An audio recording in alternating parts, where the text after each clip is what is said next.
চাটনি একদম রেডি। গরম ভাত এবং রুটির সাথে সবাই ট্রাই করতে পারেন। সো এখানে আমি যা নিয়েছি ব্রোকলি, টমেটো, রসুন, কাঁচামরিচ এগুলো সব সেদ্ধ করে নিয়েছি। তারপর সেদ্ধ করার পর একটু ঠান্ডা করে সবকিছু ম্যাশ করে নিলাম হাতে।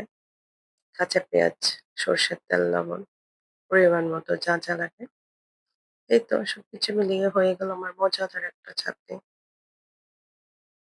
খুব ভালো লাগে খেতে মাঝে।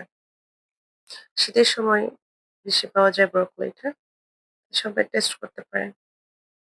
এই তো হয়ে গেল আমার মজাদার ব্রকলির চাটনি। খুবই ইয়াম্মি হয়েছে।